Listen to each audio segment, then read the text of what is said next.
August the 30th, and we are about to cap yet another fabulous week of conversations on the Sportsline podcast. I'm Bubba O'Neill.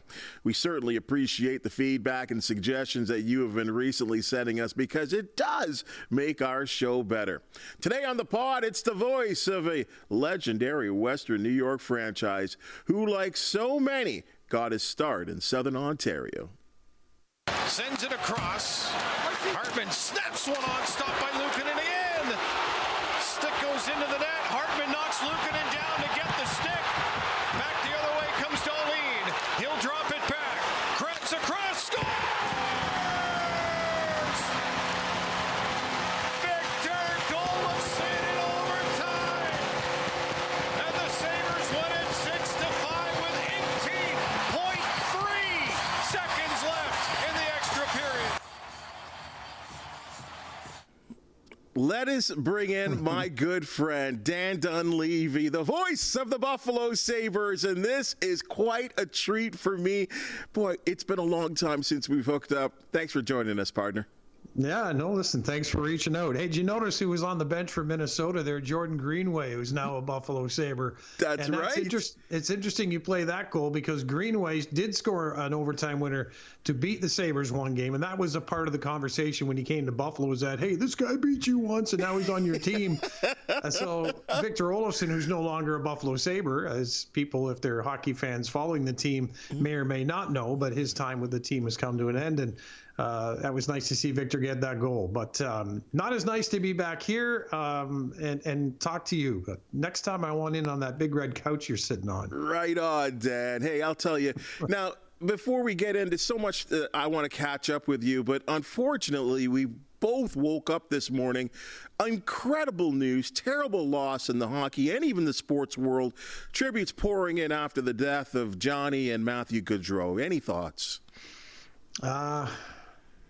You know what? This is one of those things that it reminds you what life really is, and it's not getting deep into the being nice to everybody because you should do that every day, but just that it can be gone in a blink and for no apparent reason. And when you read the details of what happened to Johnny and Matthew Gaudreau, and according to police reports, and I will say allegedly, how this accident came to be is, I don't know, it just deepens the black hole that's inside me today. And it's, you asked me how I'm feeling. I think you can get the gist of it here. You're just kind of speechless over this. This should never have happened. Not just because it's two young men who had everything to live for and everything to continue to contribute to communities like Johnny would in Calgary or in Columbus, where he played his hockey career, and as I'm sure Matthew did throughout his hockey journey as well. But just how this accident happened. Now, reports, and again, I'll say allegedly, reports are indicating it was a drunk driver who tried to pass an SUV who moved over for Johnny and Matthew, who were cycling on a rural road. And the driver in front of the SUV was giving them the proper clearance so they would be safe on their bikes. And the driver trailing that SUV, I guess, got frustrated with the pace of the drive and tried to pass. Again, allegedly tried to pass on the right-hand side, and that's what killed the two brothers, according, again, to police reports. So if all that is indeed true, it's already horrific and sad enough that those two young men were taken from their families and taken from this planet far too soon. But the manner for which it happened, and I read a tweet from Chris Cuthbert, and he made sure that MAD was included as a hashtag in his thoughts here. It's just a reminder to all of us that stop taking silly chances and just be smart out there and be respectful of everybody else. And that's kind of where my head's at right now. It's a mix between hockey and just personal and how it could happen to any of us who go for a bike ride. It really is. And I mean, and to extend the thought that this was supposed to be on this day, Friday, the 30th of August, a special day for the Gaudreau family as their sister was about to be married. And that's why they were where they were. And I can't imagine what they feel like and what that family feels like, what the community in Columbus as a hockey fan, Calgary, obviously, where he spent so many years, the players, the fans, all involved. And Johnny was one of those guys, and we talk about, and especially the sport that you broadcast, we love the little guy that proceeds to compete at the highest level and play well and be a leader amongst giants. And Johnny, in particular, was certainly one of those guys. Yeah, and you know what? A character and a personality. I mean, I remember when the Johnny hockey mantra was first thrown out there, and some of us who might have been sticks in the mud and thinking, boy, how dare you take on this mantra before you've really, kind of star-studded yourself at the National Hockey League level. He'd certainly done it at the collegiate level before he arrived in the NHL. But boy, did he ever prove his worth of that when he was with Calgary particularly. And, from a hockey perspective, what I was really looking forward to this year with Columbus and Johnny was, and this is no disrespect talking all about Johnny because his brother Matthew is in our hearts as well, but for Johnny, I was really hoping this was going to be a big rebound year for him. I really wanted him to have that same smile and swagger on his, that we would see all the time when things are going really well, playing with Tkachuk and the rest of his teammates in Calgary when the Flames seemed to have something going. So he was must-see or must-pay attention to hockey when he was doing his thing at his peak, for sure. And when he made the move to Columbus, it seemed to be a little bit of an adjustment there that he was trying to fashion and get into form again. And I was really looking forward to that this year. But I know that all pales in comparison to the loss that his family feels. But if we're talking about his influence on hockey, the first thing I think of is that smile. And, we have a player that's going into his second year here in Buffalo who has that same smile. Young Canadian player in Zach Benson, who really, at the age of 18, surprised a lot of people in the National Hockey League last year. And you talk about the little guy as far as, we're talking stature. They often have more fight than a lot of big guys I meet in the game. I've had more conversations with guys that stand 6'4" and weigh 215 and ask them why they haven't punched anyone in the face yet when their teammate gets into trouble. And you look at the guys who are, 5'6", 5'7", and whatever their weight, and they're usually the first dog in the fight. So there's a real passion in the game. Johnny had it, and the NHL will miss him. Yeah, we move on, Dan. It was one of those tough transitions we always have to deal with in sports, and I certainly wanted to celebrate your career, and for people that don't know about your journey and your travels. And when I think back to this, where you are today and what your responsibilities are, and I go back to the guy that was the sports and news director in a station in Orangeville, what a journey. What a journey this has been for you. Yeah, and it started in Niagara, really, really closer to home, obviously, for many of your viewers, but it started at Niagara College in Welland. So graduating from Georgetown High School, just 45 minutes west of Toronto, for those that may not know, Dad was a firefighter down there, and he moved us out to be away from the city. But back in those days, you could drive to Toronto in 40 minutes without any traffic, so it wasn't a big deal.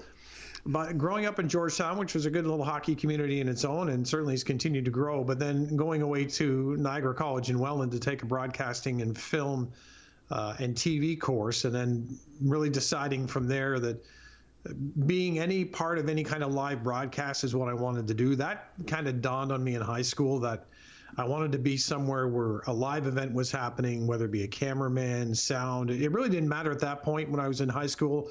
That got my thoughts going towards a radio, TV, film course, and off to Niagara College, where I was and became very close friends, and still to this day, of Chris Jeanneret, the late Rick Jeanneret's son. He and I went through that course together, and we still stay in touch. But it was from there that my first job was at a country music station at CHOW in Welland, and that was 14:20 a.m. And I remember my teacher, Stu, came up to me one day and he said, "Look, I've got a job for you. It's not the first one everybody wants necessarily, because everybody, including me, wanted to work at a rock and roll station and just kind of play records I would sit at home and play at nighttime. But he said, I've got a job. It's at a country station.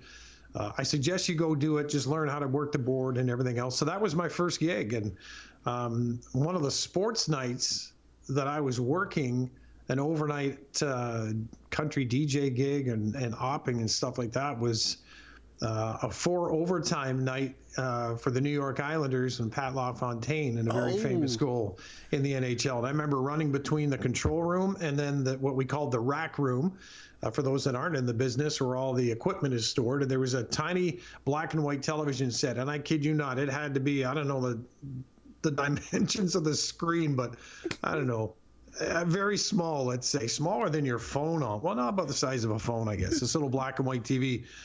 And that's how I kept running back and forth to watch the 4 overtimes of that. And then I thought, in that moment, I'd really like to be the person like in that chair calling that game right now. So that kind of drove me. And graduating from there, as you mentioned, Orangeville, I went up there and did every possible job, which I recommend everybody in the media business, as long as it continues to exist in local Canada. And I implore owners of media companies to try to keep these types of stations alive, because it's where a lot of people do learn the tricks of the trade and how to become a professional. So in Orangeville, I became a news writer for $20 a day on a weekend. I'd walk in and I'd scan newspapers and I'd write stories for the Monday morning newscast, which I would not read, somebody else would. And I remember in that moment, Bubba, I was thinking, why am I writing for somebody else? These are, I'm crafting this. I should be reading this story. So I kind of had that feeling about me, or confidence, if you will. But I also knew, hey, this is the road. You're writing the news for somebody else. You have to wait your turn. You have to wait until your time is there. So that's what I did. And from there, went from writing the news to eventually being given an opportunity to become a DJ on the weekends and overnights. And then that turned into a weeknight DJ opportunity, which turned into, we need a morning sportscaster. We hear you like sports. Then I became a morning sportscaster, did that. We need a newscaster. Can you do both news and sports? And then we need a news and sports director. Can you do that? And by the way, have you ever worked in a production room? So, that is why when you hear these stories of local stations in Canada shutting down, and I know even where you're sitting, people have lost job opportunities there because of downsizing, and it's so glad to know that you're still here and we're still talking. But the importance of local TV and radio is obviously to get local information out to the residents of the communities and get it to them instantly and get it to them correctly, and have all the stories that are getting out to them fact-checked, not just thrown out on social media without somebody in a newsroom in an editorial position telling you make sure you get this right before you go on the air. And that's one of the first things I learned. So again, the importance of local media and journalism is far beyond what you see on television or hear on radio. It's all the work that goes in behind it to properly train journalists and people working behind the scenes, the people in your production room right now, learning the correct way to put shows together and produce content. So, I don't get this platform often to say this, but I read it from now living here south of Buffalo, and it just breaks my heart to keep hearing about all these stations closing down. And I'm sorry I kind of went down that path, but you bring up where I came from, and if those stations don't exist, there's a darn good chance I don't sit here having this conversation with you. So I want to stand behind everybody who has a chance to work in those stations and empower, I don't know who out there, but to please step up and become owners of local media outlets. Well, it's really been the plus to what we have here at this station, and I feel that there is a kind of turn from national news, because, all the national and international news you can get on this device nowadays, and that there is a trend, and I think you're familiar with the Hamilton community, that we're very fortunate that people in the Hamilton community care about local news. They care about local sports, and obviously they want to know what's going on with weather. So that keeps us thriving, and in this really, really difficult media world. And when we're watching it, I don't know if you know about this 900 CHML, an AM station, 97 years, and Chorus has closed the doors there on some incredibly popular and talented people. So I get it's a business. I understand. I understand that money is something people need to survive and to put a roof over their heads. I get all that. But for the life of me, I can't think that major corporations can't find a way to somehow keep a CHML 900 on the air with a skeleton staff, reading local news in some fashion or form. And I know it's working down in St. Catharines, for example. There are national shows that are played on the local station in St. Catharines.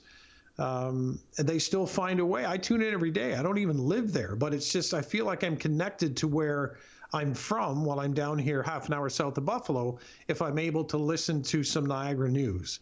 And I should be honest, I drive around now with that on in the car more than anything else. I don't, as you show, stream from this all day music, because I just feel I would be left in the dark a little bit about what's going on in my community or the community around me. And, again, the more I sit here and think about it as I talk about it, I want to continue on a platform like this, because you and I and the others producing the show here right now might not have this opportunity we have if it weren't for stations like the CHML and others around the country that have been shut down. Looking at your journey, Dan, you tell me if I've left anything off the list here, right, to get you to where you are. Yeah. St. Mike's Hockey, Toronto Rock, TFC, Olympic broadcast on the Fan 590, the Fan 590 period, hosting shows, Halton Sports Week with me. Yay! Yay! Have I left anything else off the list? Some guy who produced that show. What was his name anyway? Brad Scott. I know. Yep. You guys made me feel so good. I tell you what, I was a radio guy who thought, you know what I'm not doing? I'm not doing any TV. And it wasn't because I'm anywhere near handsome or good looking to look at or had anything to say. I just thought everyone at some point tries out the television market. And if it wasn't for you, wasn't for Brad and the entire crew, Steve, just everyone saying, come on in, hang out with us. And, ask me to do NFL predictions when I've never coached a game in my life. I'm the least analytic guy you'll ever meet. I am, how do I say this in a sports way? I haven't said this before, but I'm a sports eye candy guy, meaning I want to see, like we were just talking before we came on the air, Josh Allen to me is sports eye candy. I want to see this guy play every snap. I don't want to miss a single series that Josh Allen's a quarterback. Used to be that way when it was Brett Favre, or if it was Joe Montana. You know what I'm saying? You don't want to miss the greats really working at their craft. So that was me. And then you guys, Brad, yeah, well, come on in and predict 3 winners a week. The only reason I even had any credibility is because you guys let me pick the 3 games of the week. So I usually pick the 3 easiest ones. Once in a while, I'd say, okay, I got to go 1 and 2 maybe here. But that was, I'm very appreciative of, it just can't go understated, the importance of local access to media for all of us. And, look where you are now. So you didn't leave anything out. USL Soccer was part of it as well. Before TFC, okay. There was the Toronto Lynx playing out at Centennial Stadium in Etobicoke. And being a soccer player and coach and fan of the game, that was my first really kind of biting into that. And that was interesting. Some of the stories of the people you work with along the way are almost more interesting than the games, but I can't get into some of that here. But just, every weekend driving to this stadium that only a few people are going to head out to, but having an entire television crew there dedicated, setting up, treating it like a professional. Well, it was professional, but you know what I'm saying? Just treating it like this is their Hockey Night in Canada moment really taught me a lot about being prepared and not walking into something thinking it's anything less than, as far as importance as to doing an NHL game or an NFL or NBA or what have you. So a lot of lessons were learned there. And I'll tell you one thing, I've always thought I'd save this for a book, not that anybody would buy it, but there was a time at the Fan, and all about, and everyone who's ever been in this business has probably worked a split shift somewhere. So I was living in Orangeville at the time and was hired at the Fan and couldn't get a sports gig initially. I was offered another sports job somewhere else in Toronto, but I knew the Fan is where I wanted to be. So when speaking with their program director, Alan Davis, he said, I don't have a sports gig for you right now, but you'll get the next sports opening. In the meantime, I want you to read weather and traffic on the Bob McCowan morning show. Oh. And that's what I thought initially. I mean, and after doing part-time sports for the Fan on weekends, so they had heard me. And then when I was given a full-time opportunity somewhere else, it was, no, we want to keep you here. We just need an opening for you, and it's not there yet. That would eventually come along when Scott Ferguson, another well-known name for baseball fans, went to what was the Team in Toronto, another all-sports station that the folks, I think, at the Chum Network had started up trying to compete with the Fan. But that said, so that gave me my full-time opportunity. But doing weather and traffic on the morning show, I was also asked to do weather and traffic on the afternoon drive show. Now, I said I would never say no to an opportunity in this business, and I suggest that to anybody getting in. So I didn't. So living in Orangeville and doing the morning show, weather and traffic, which, as you know, is done by around 10 o'clock in the morning. And then the afternoon gig didn't start till, I think Bob might have been on from 4 to 7. So between 10 o'clock and 4 o'clock, what was I going to do? Drive 45 minutes back to Orangeville, take a half an hour nap, and then drive back down into the city of Toronto. Again, this isn't, circa 1970 when you could drive to Toronto in half an hour. So I took a sleeping bag with me, and I found a park not far off the Don Valley Parkway. And I couldn't believe I was doing this, but I took this sleeping bag and I found a picnic table. And I'd be looking around thinking, okay, I am creeping myself out right now, but I need to sleep. So I would put the sleeping bag under the picnic table, just hoping nobody would see me, and I would just doze off for a couple of hours. And I don't even know if I had a BlackBerry, so I don't know how I would have woken myself up. To be honest with you, I was probably just so freaked out about somebody coming up to me in this park going, yo, dude, what are you doing under the bench? But that was part of it too, and it just... sometimes when you sit here right now and before every game I look down at center ice and I think, you made it to the National Hockey League. How did you do this? And I remind myself, I say, remember that park bench you slept under just to make sure you had your foot in the door? How many people would do that? Now, a lot of people would say they will, and perhaps they will, and maybe some will do it now, but I don't encourage it. I'm just saying it's what I did to make it work. How old were you at that point? Oh, gosh, silly old. Silly young, apparently, because I don't know now if you would sleep under a park bench. It used to be safe. I would have been, I was done out of college and 8 years in Orangeville. So, yeah, we're like 30-something maybe. Yeah, 30-year-old dude sleeping under a park bench. And, the funny thing is there were times I go down to that park, right, and you're always hoping there's nobody there, and usually through the week there's nobody there. Even when I take my dogs now that school's going to be back in soon to a park somewhere, there's nobody around. Everybody's working or in school. I don't sleep under a bench while I let the dogs run around, by the way. Good news. I run around with them. Good news. Yeah, that's the good news. But there would be the odd time I'd drive down. I'd come down this long, steep driveway, and I'd pull into the park, and there'd be a party or something going on. I'm thinking, I'm going to get no sleep with this going on. So I'd have to drive around, look for another table to sleep under. Oh, Dan. So you actually, and it's funny because when you got your opportunity with the Sabres, it was, I don't know, maybe I'll leave the word to you. I often wondered if it was complicated because you had the desire, obviously, to be, or your foot was in the door, to be working with the Buffalo Sabres and to be the eventual play-by-play man, the voice of the Buffalo Sabres. But there's a legend in Rick Jeanneret there. Yeah. Now, and whether it was a health thing or age thing or he just got tired, there was going to be less and less games. How did that work out? And what was that time like? Because you know, but RJ, he's a legend in the Western New York. Well, and always will be. I mean, you hear that word sometimes, legend and what have you, and you think over time that might just kind of be in the background a bit. It will never be in the background of Buffalo. I mean, this guy is always, and for very good reason, going to be, along with Ted Darling, the first man I heard ever call a Sabres game, the voices of the Buffalo Sabres.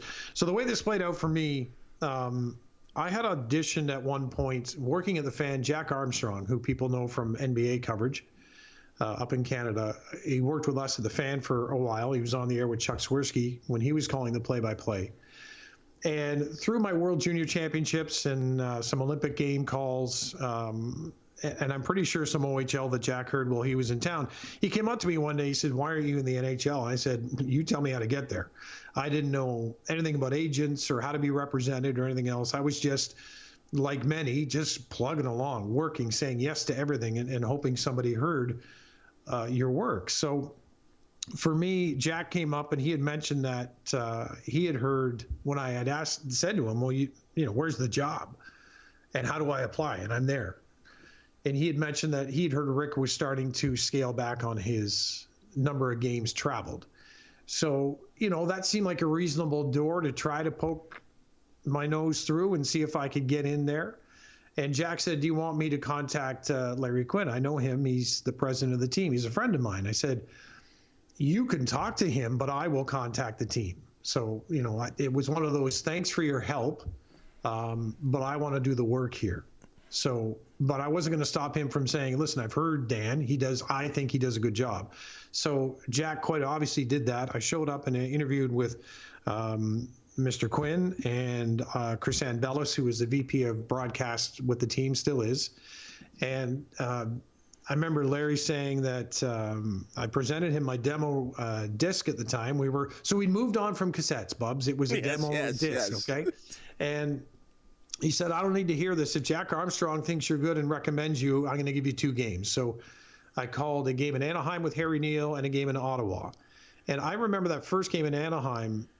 For those who don't know the Ontario Hockey League, St. Mike's College School Arena at Bathurst in St. Clair it was the smallest arena in the OHL. And our play-by-play perch was literally right at the top of the glass and hanging out right to the edge of the glass. So, you know, even now, as I need glasses, I wouldn't need glasses in St. Mike's to call a game. It's right there in your face. As a matter of fact, you better be ready to duck because you're literally hanging over the penalty box area. So that was really cool. And then I get to Anaheim calling my first NHL game. Now, I've done some World Junior contests, so I've been to some different rinks, you know, the Ottawas and Vancouver and that. But Anaheim is one of the highest perches in the NHL. New Jersey's another one, but we didn't go there. But just for matter of fact. And I get up there, and I'm already nervous, because I'm working with Harry Neal. So I'm pinching myself there as a Hockey Night in Canada kid growing up like we all are in Canada. And then I'm working with Harry, so I'm trying not to be nervous about that. And then I look down at the sheet of ice, which is 1,000 miles away. And right away, I'm freaking out thinking, how am I going to tell if that's a 6 or an 8 in the far corner? I am in trouble. So I didn't feel completely comfortable about the game, but as the game wore on, I got used to it. I grew into it. And apparently it went pretty well. I did the game in Ottawa, and then at the end of the day or the end of the process, the Sabres called, and they had a host working on their broadcast that also wanted to be the play-by-play voice of the team and work with Rick, and his name is Kevin Sylvester. So Kevin did a couple of years with the Sabres, and I moved on. And moving on was getting a call from Maple Leaf Sports and Entertainment, and Chris Hebb's name came up on my phone, or it was just MLSE, and I was standing in an airport in Toronto about to fly to Chicago to call a TFC game. And they're, of course, owned by Maple Leaf Sports Entertainment. So I thought that call was something related to TFC.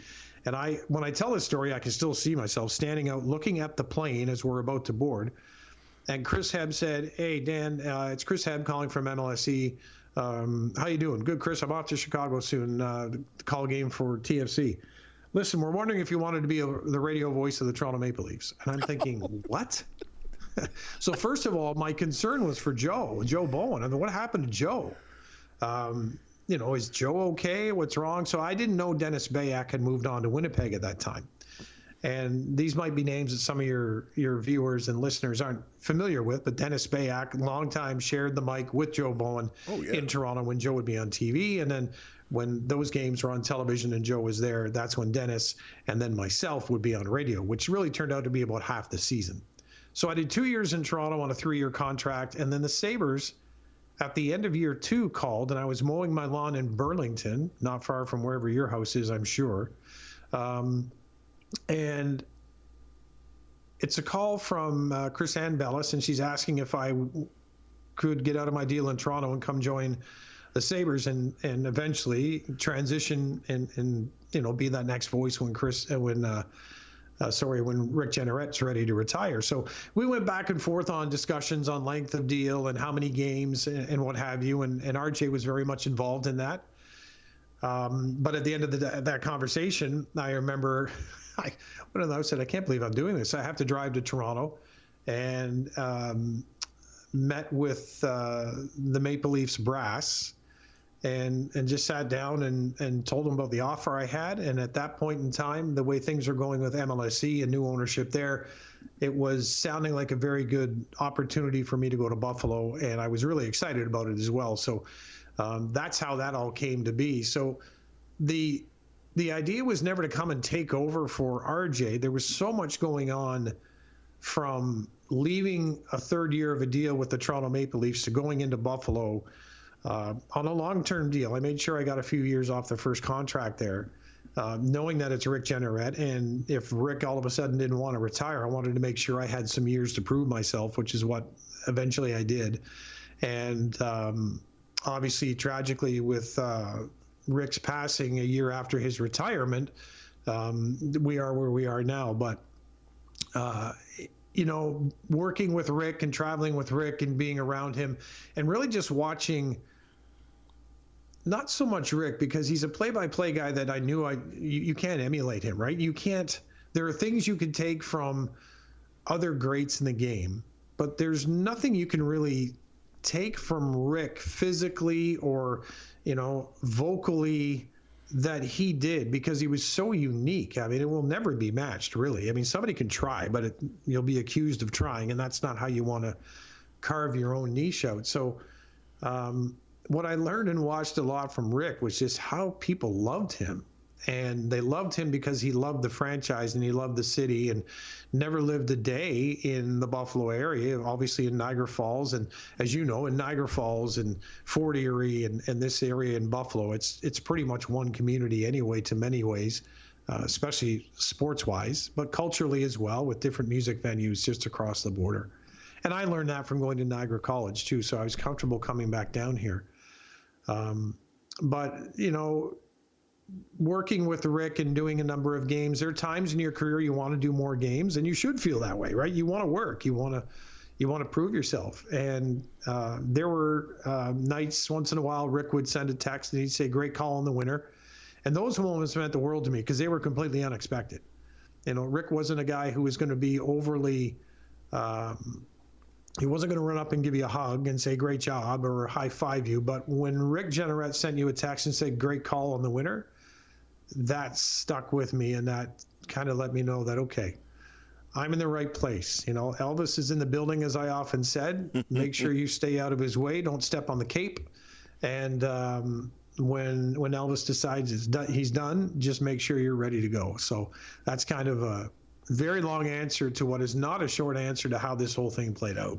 Well, it really is, because I could see it from the outside. And as you well know, I mean, dating back those days as a Sabres fan, to see that transition. And I don't know how I would have felt if I didn't know you personally, right? As this guy that's going to be eventually the new voice of the Sabres. And I often wondered if people out there, and I'm like, gosh, it's too bad a lot of people don't know who Dan is, because what a quality guy he is, and that he's so prepared and probably ready for this job to be, as you said, one of 32 voices calling it the voice of the Buffalo Sabres. But because at some point it does have to happen.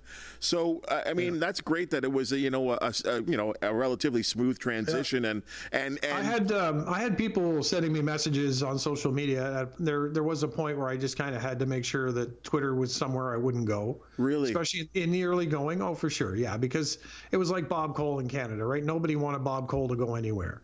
And even when Bob got on in years and experience-wise, and there's just a point where, some viewers were saying, okay, we're all right if Bob retires and he deserves retirement, just got to go and and relax a bit. And there were some that would say that about Rick, is that we really hope he retires and enjoys life. But the Sabres were his life. I mean, literally.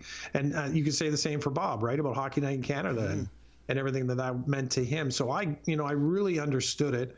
And RJ and I would go for lunch. And I remember one lunch I took him out on purpose, and I made sure he knew. And I think we might have been, so initially it was a 3-year transition plan, which I think eventually took about 9 or 10 years before Rick did walk away. But at one point, so maybe 5 years in, I just felt I needed to meet with Rick and let him know, look, I'm not here to push you out. I was asked here to be here and be ready when you're done. And also for the viewer and the listener to have a little bit of a comfort factor that it's not Rick, but we know Dan, right? And we've gotten to, I almost had an allowance to shape and form who I want to be for the fans in Buffalo. And I do think that when you're a regional broadcaster, it's different than being a national broadcaster, in that with the national, you can just have a go at both sides, and you can perhaps be more open in how you see the game. When you're regional, you are literally speaking to the same diehard fan every night. So you need to understand how they're thinking. You need to understand how your team is thinking. And then you need to put all of that into the basket of how do I respect the game and call a complete game, but knowing this is going to Sabres fans, whether they be in Buffalo or anywhere around the world. So, that's kind of how I handled it. But once I learned that social media was always going to be somewhat of a cesspool of very negative and dark commentary towards, as you said, the hard work that you and I put in and to the jobs we do, and doing it in front of the camera, in front of the microphone makes us targets. That's just, it's part of it. I don't feel it should be, but it is part of it. It's okay for critiques. Hey, we'd like you to say the time more. We'd like you to say the score more often. And all those things sometimes are nice reminders. But I had one lady tell me that you'll never be one of us. Go back to Canada, which I always thought, well, first of all, why would that be a bad thing? I mean, you're acting like Canada's some kind of, you know what I mean? It was, some of it just got so negative and so silly that a couple times it would sting, and then a lot of it I just learned to brush off and think, well, I don't know. I always wanted to say back, what if I walked into your work and tell you suck at what you do every day? So yeah. That's not how you handle it. And it was actually Chuck Swirsky years ago who said, when somebody says that, reply, ask them if they'd like to have a conversation. And more often than not, at the end of those conversations, the fact you took the time, you'll have won them over. So, there are moments that people aren't so kind, but the majority of the moments, especially in Buffalo, the folks have been great, to be honest with you. But there's one or two that tried to jettison me out of here, but I slept under too many park benches to give up. Way to round that up, partner. Now, I got to ask you this, though. Again, as a Sabres fan, all I want is playoffs. All I'm sure you want is to be calling a playoff game. When will is this going to be the year? Yeah, every year we say that. And last year was the year we thought it would be going into the season. And, when you look in the rearview mirror, which is easier to do in sports, it was a team coming off of a bunch of players having career years at very young stages of their career. And the reality of that happening in back-to-back seasons, no matter who you are,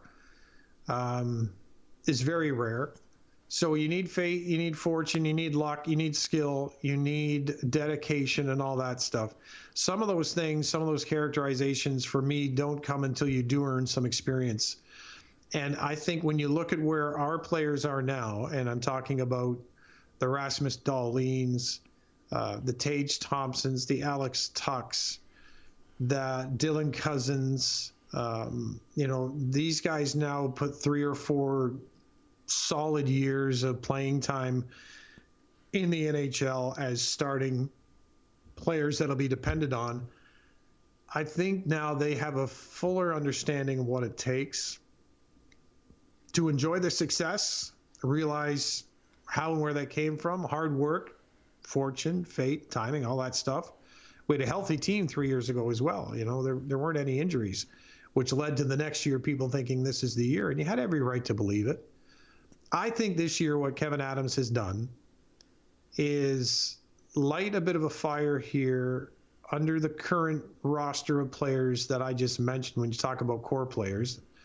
And the fan base, just by, obviously, a lot of people are going to point to Lindy Ruff's return back of the bench. Now, the building's going to go absolutely crazy on opening night here.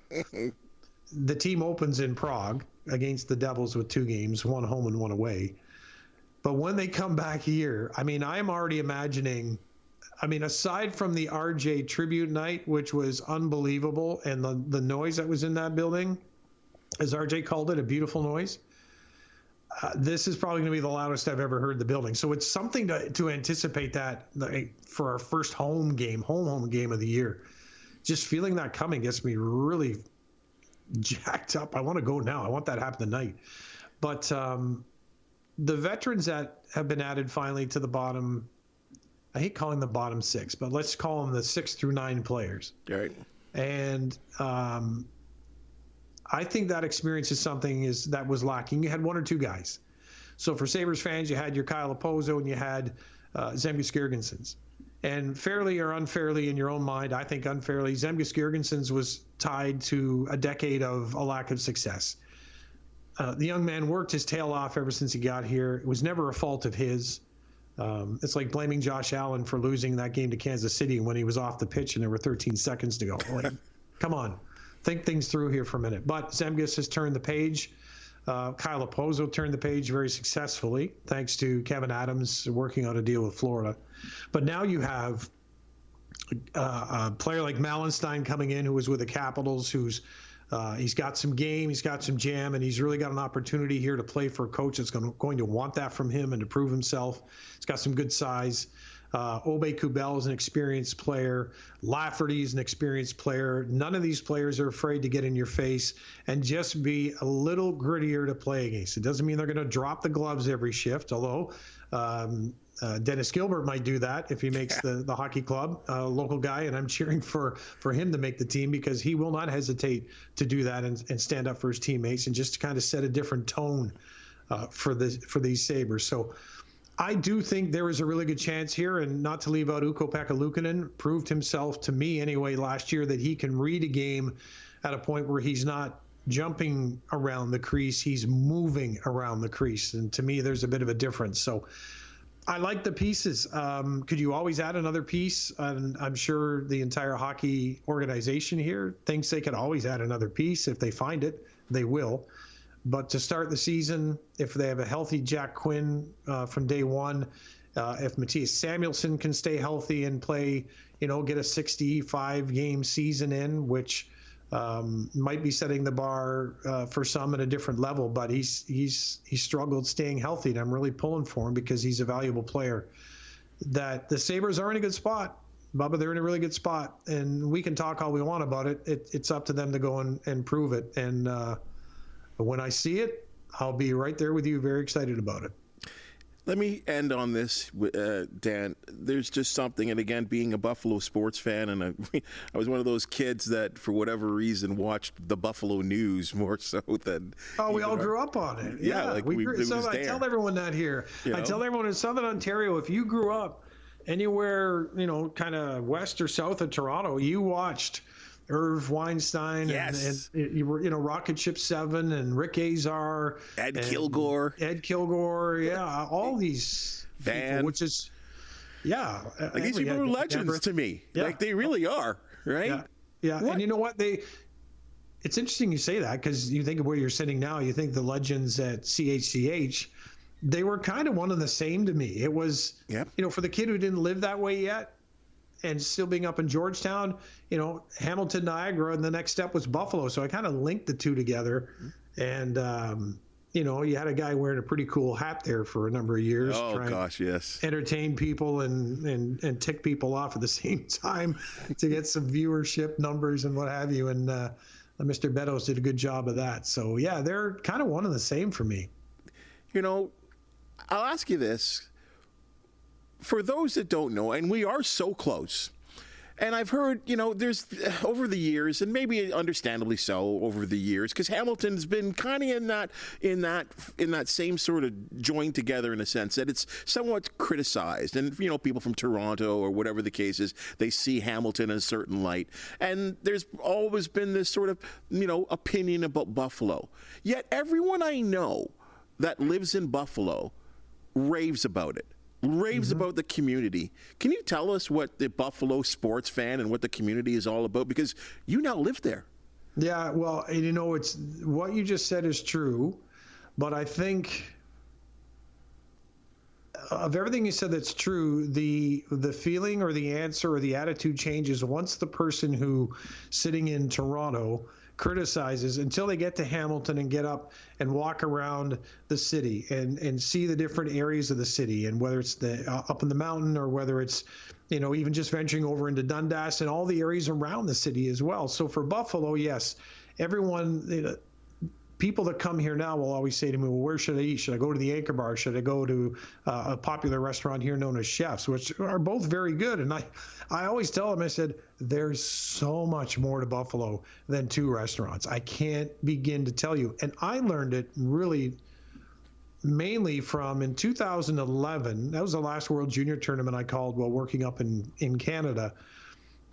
And my now producer, Joe Pinter, on our Sabres broadcasts, I must have run into him somewhere in a hallway at the rink and asked him, hey, where can I go get something to eat that's not Chef's or not Anchor Bar? And again, I've been to both and like both. I just wanted, there's got to be more than that in the city that I don't know. And sure enough, he directed me to a restaurant called Fat Bob's, and it's a barbecue smokehouse. And so I went up to Fat Bob's and I thought, oh my gosh, first of all, the area I'd never been in before.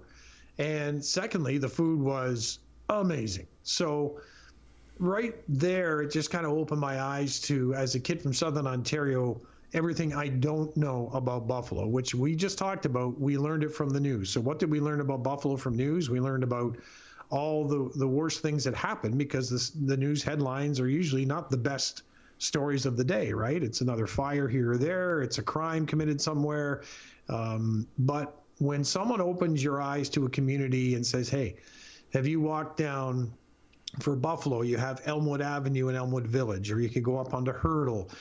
There's all sorts of different areas that you can spend an entire day shopping and sitting and dining on the streets and seeing some of the city. And even downtown, if you know where to walk and maybe which tour to take, you can learn a lot about a very deep history in this city. So I think they're the same reason. If you're from Hamilton from day one and people make a remark about Hamilton, you get a little defensive about it because you realize that you really haven't seen Hamilton. You're just going off of what somebody full of hot air said about Hamilton. You've not been there yourself. So, there's so many streets in your city too that I've walked and all of a sudden gone into some areas where I'm thinking I could spend an entire day walking the street and shopping and just hanging out and hitting some very nice restaurants and art galleries and things like that. So once our eyes are open to things, instead of just keeping them closed and listening to somebody else's opinion, we got to open them ourselves, Bubba. Usually we see the best of any city. Well, we've just seen the best of you, partner. Like, this has been great. You have no idea. You saying I'm done from here on in, that it gets worse now? No. I mean, I think it just keeps getting better and better, right? Like, I guess so. I mean, getting used to doing these kind of things since 2020 has been part of it.